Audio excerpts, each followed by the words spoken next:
Builder असोसिएशनने जे माझा विरोधात जे आरोप लावलेले आहे की मी 25 लाख रुपये खंडणी मागितलं आहे आणि खंडणी मला नाही मिळाली म्हणून मी त्यांच्या विरोधात हा उपोषण लावलेलं आहे। तर मी एवढंच म्हणेल की खंडणी हा तर भाग वेगळा आहे, हा उपोषण मी कशासाठी लावलेलं आहे तुम्ही पहिले हे वाचलं आहे का?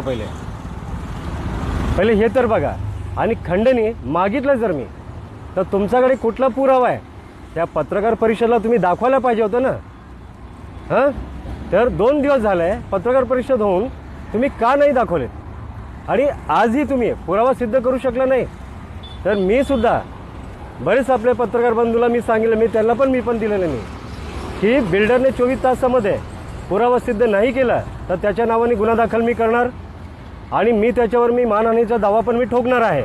आणि जे बिल्डर असोसिएशनमध्ये जे आपले अंकित पटेल आणि संजय जाधव जे आहेत आणि त्यांची जी भाषा, जे वक्तव्य त्यांची जी होती, तर जाधव साहेब हे तुम्हाला शोभत नाही आहे, एवढं लक्षात घ्या की कोणाला तुम्ही डायरेक्ट म्हणतात की आम्ही गजाड काढू याला, लगेच तात्काळ पोलिसांना घेऊन ACP DCP CPला सांगून, अधिकारीला सांगून, मग काय झालं?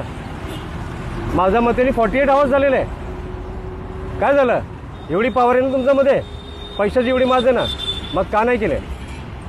अहो आम्ही बाबासाहेबांची औलाद आहे, आमचा रक्त निळा आहे म्हणून आज आम्ही इथं हक्काने बसलो आहे, कायदा घेऊन बसलो आहे। आणि जे तुम्ही आता वाक्याचा तुम्ही केलेत ना माझ्यावर आरोप, आब्रू हमीचा दावा मी तुमच्याकडे मी ठोकणार आहे। तुम्ही आता 24 तास झाले पुरावा सिद्ध केलेला नाही आहे, आम्ही म्हणून आधी पण ACP DCP CPला आम्ही पत्र दिलं होतं। आज मला जवळजवळ 30 तास होत आलं आहे,